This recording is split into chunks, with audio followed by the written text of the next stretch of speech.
Ezra Chapter 6. King Darius gave the order, and they searched the library of Babylon in the archives. But it was in the fortress of Ecbatana in the province of Media that a scroll was found with this record written on it. In the first year of King Cyrus, he issued a decree concerning the house of God in Jerusalem. Let the house be rebuilt as a place for offering sacrifices, and let its original foundations be retained. Its height is to be 90 feet and its width 90 feet, with 3 layers of cut stones and 1 of timber. The cost is to be paid from the royal treasury. The gold and silver articles of God's house that Nebuchadnezzar took from the temple in Jerusalem and carried to Babylon must also be returned. They are to be brought to the temple in Jerusalem where they belong and put into the house of God. Therefore you must stay away from that place. Tattenai, governor of the region west of the Euphrates River, Shethar-Bozenai, and your colleagues, the officials in the region. Leave the construction of the house of God alone. Let the governors and elders of the Jews rebuild this house of God on its original site. I hereby issue a decree concerning what you are to do so that the elders of the Jews can rebuild the house of God. The cost is to be paid in full to these men out of the royal revenues from the taxes of the region west of the Euphrates River, so that the work will not stop. Whatever is needed, young bulls, rams, and lambs for burnt offerings to the God of the heavens, or wheat, salt, wine, and oil as requested by the priests in Jerusalem. Let it be given to them every day without fail, so that they may offer pleasing sacrifices to the God of heaven and pray for the life of the king and his children. Furthermore, I decree that, if anyone alters this edict, a beam shall be pulled out of the house of the perpetrator, who then shall be impaled on it.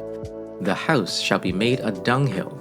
May the God who has established his name there overthrow any king or people who shall put forth a hand to alter this or to destroy this house of God in Jerusalem. I, Darius, make a decree. Let it be done with all diligence.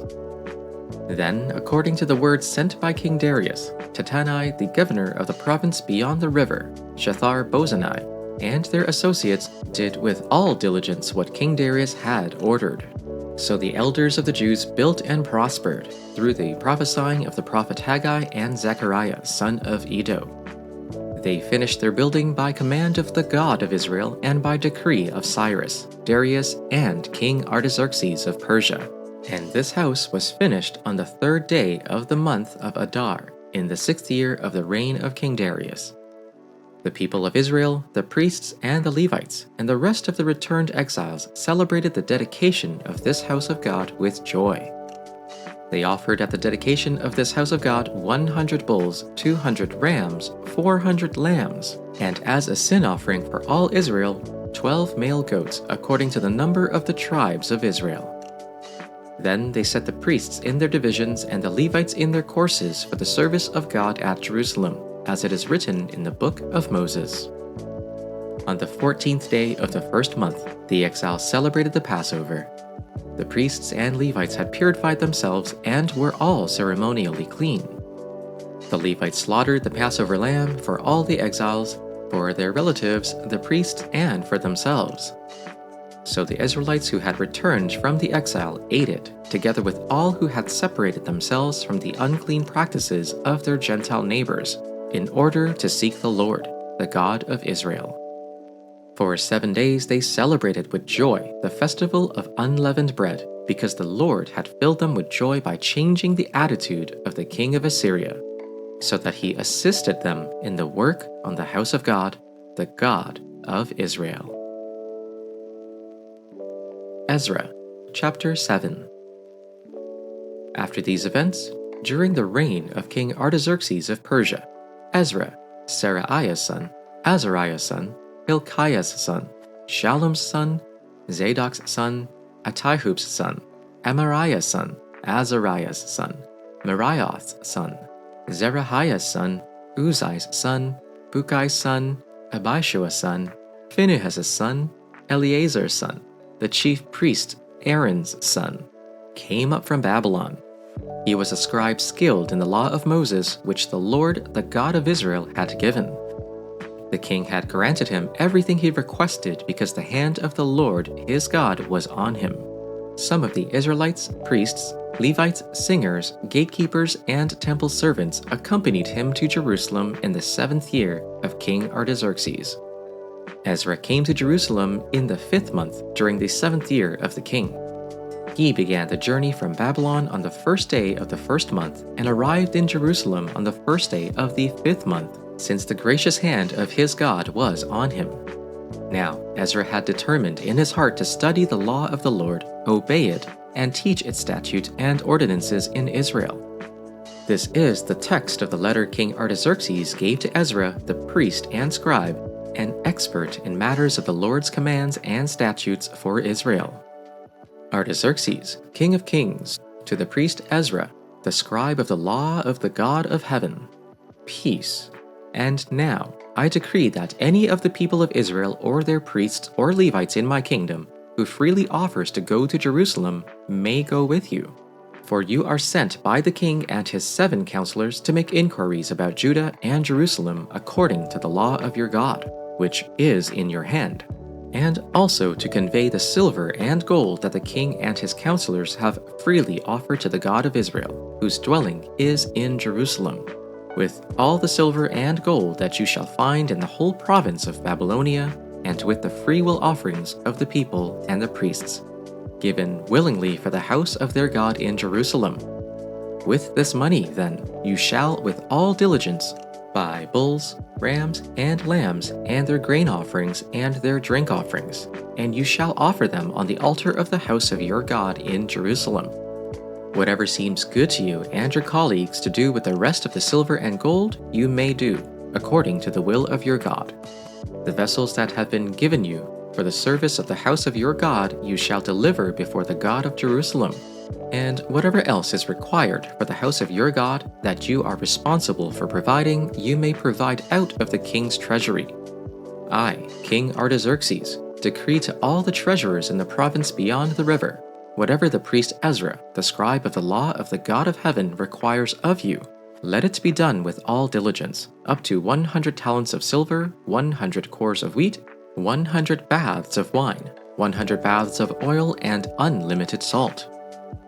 Whatever the God of heaven has prescribed, let it be done with diligence for the temple of the God of heaven. Why should his wrath fall on the realm of the king and of his sons? You are also to know that you have no authority to impose taxes, tribute, or duty on any of the priests, Levites, musicians, gatekeepers, temple servants, or other workers at this house of God. And you, Ezra, in accordance with the wisdom of your God, which you possess, appoint magistrates and judges to administer justice to all the people of Trans-Euphrates, all who know the laws of your God, and you are to teach any who do not know them. Whoever does not obey the law of your God and the law of the king must surely be punished by death, banishment, confiscation of property, or imprisonment. Praise be to the Lord, the God of our ancestors, who has put it into the king's heart to bring honor to the house of the Lord in Jerusalem in this way, and who has extended his good favor to me before the king and his advisers and all the king's powerful officials. Because the hand of the Lord my God was on me, I took courage and gathered leaders from Israel to go up with me. Ezra Chapter 8. These are the family heads and the genealogical records of those who returned with me from Babylon during the reign of King Artaxerxes. Gershom, from Phinehas's descendants. Daniel, from Ithamar's descendants. Hattush, from David's descendants, who was of Shechaniah's descendants. Zechariah, from Parosh's descendants, and 150 men with him who were registered by genealogy. Eliahoenai, son of Zechariah, from Pahath Moab's descendants, and 200 men with him. Shechaniah, son of Jahaziel, from Zattu's descendants, and 300 men with him. Ebed, son of Jonathan, from Adin's descendants, and 50 men with him. Jeshahiah, son of Athaliah, from Elam's descendants, and 70 men with him. Zebediah, son of Michael, from Shephatiah's descendants, and 80 men with him. Obadiah, son of Jehiel, from Joab's descendants, and 218 men with him. Shelomith, son of Josephiah, from Bani's descendants, and 160 men with him. Zechariah, son of Bebai, from Bebai's descendants, and 28 men with him. Johanan, son of Hakatan, from Azgad's descendants, and 110 men with him. These are the last ones, from Adonikim's descendants, and their names are Eliphalet, Jeuel, and Shemaiah, and 60 men with them. Buthai and Zakur from Bigvai's descendants, and 70 men with them. I gathered them by the river that runs to Ahava, and there we camped 3 days. As I reviewed the people and the priests, I found there none of the descendants of Levi. Then I sent for Eliezer, Ariel, Shemaiah, Elnathan, Jarib, Elnathan, Nathan, Zechariah, and Meshullam, who were leaders, and for Joirib and Elnathan, who were wise, and sent them to Iddo, the leader at the place called Casiphia, telling them what to say to Iddo and his colleagues, the temple servants at Casiphia, namely, to send us ministers for the house of our God. Since the gracious hand of our God was upon us, they brought us a man of discretion, of the descendants of Malai, son of Levi, son of Israel, namely Sherebiah, with his sons and kin, 18. Also Hashabiah, and with him Jeshahiah of the descendants of Merari, with his kin and their sons, 20, besides 220 of the temple servants whom David and his officials had set apart to attend the Levites. These were all mentioned by name. Then I proclaimed a fast there, at the river Ahava, that we might humble ourselves before our God, to seek from him a safe journey for ourselves, our children, and all our possessions.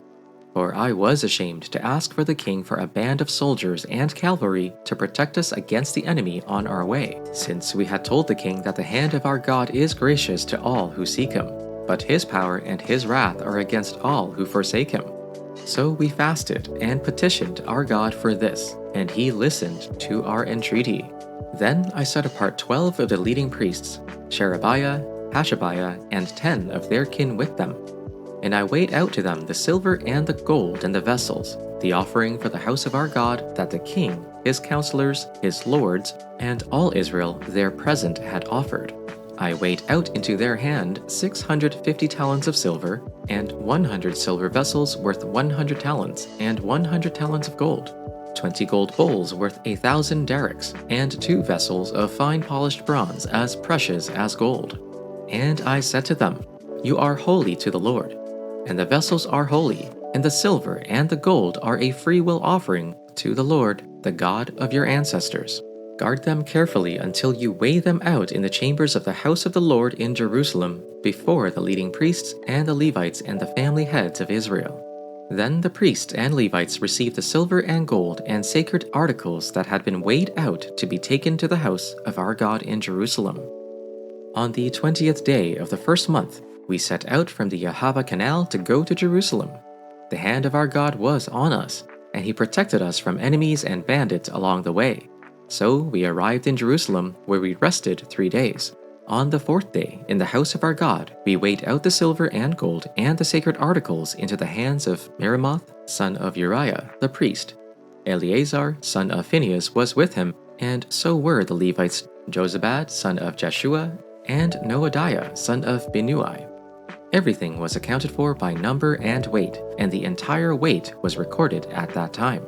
Then the exiles who had returned from captivity sacrificed burnt offerings to the God of Israel, 12 bulls for all Israel, 96 rams, 77 male lambs, and, as a sin offering, 12 male goats. All this was a burnt offering to the Lord.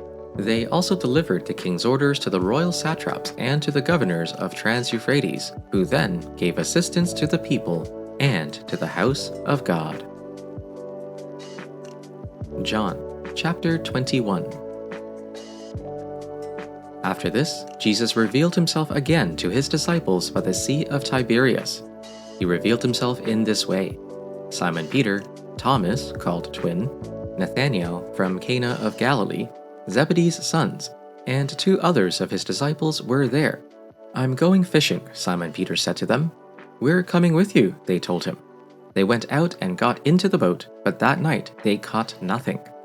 When daybreak came, Jesus stood on the shore, but the disciples did not know it was Jesus. "Friends," Jesus called to them, "you don't have any fish, do you?" "No," they answered. "Cast the net on the right side of the boat," he told them, "and you'll find some." So they did, and they were unable to haul it in because of the large number of fish. The disciple, the one Jesus loved, said to Peter, "It is the Lord." When Simon Peter heard that it was the Lord, he untied his outer clothing around him, for he had taken it off, and plunged into the sea. Since they were not far from land, about 100 yards away, the other disciples came in the boat, dragging the net full of fish. When they got out on land, they saw a charcoal fire there, with fish lying on it, and bread. "Bring some of the fish you've just caught," Jesus told them. So Simon Peter went aboard and hauled the net ashore, full of large fish, 150 of them. And though there were so many, the net was not torn. Jesus said to them, "Come and have breakfast." Now, none of the disciples dared to ask him, "Who are you?" because they knew it was the Lord. Jesus came and took the bread and gave it to them, and did the same with the fish. This was now the third time that Jesus appeared to the disciples after he was raised from the dead. When they had finished breakfast, Jesus said to Simon Peter, "Simon, son of John, do you love me more than these?" He said to him, "Yes, Lord, you know that I love you." Jesus said to him, "Feed my lambs." A second time he said to him, "Simon, son of John, do you love me?" He said to him, "Yes, Lord, you know that I love you." Jesus said to him, "Tend my sheep." He said to him the third time, "Simon, son of John, do you love me?" Peter felt hurt because he said to him the third time, "Do you love me?" And he said to him, "Lord, you know everything. You know that I love you." Jesus said to him, "Feed my sheep. Very truly, I tell you, when you were younger, you used to fasten your own belt and go wherever you wished. But when you grow old, you will stretch out your hand, and someone else will fasten a belt around you and take you where you do not wish to go." He said this to indicate the kind of death by which he would glorify God. After this, he said to him, "Follow me." Peter turned and saw the disciple whom Jesus loved following them. He was the one who had reclined next to Jesus at the supper and had said, "Lord, who is it that is going to betray you?" When Peter saw him, he asked, "Lord, what about him?" Jesus answered, "If I want him to remain alive until I return, what is that to you? You must follow me." Because of this, the rumor spread among the believers that this disciple would not die. But Jesus did not say that he would not die. He only said, "If I want him to remain alive until I return, what is that to you?" This is the disciple who testifies to these things and who wrote them down. We know that his testimony is true. Jesus did many other things as well. If every one of them were written down, I suppose that even the whole world would not have room for the books that would be written.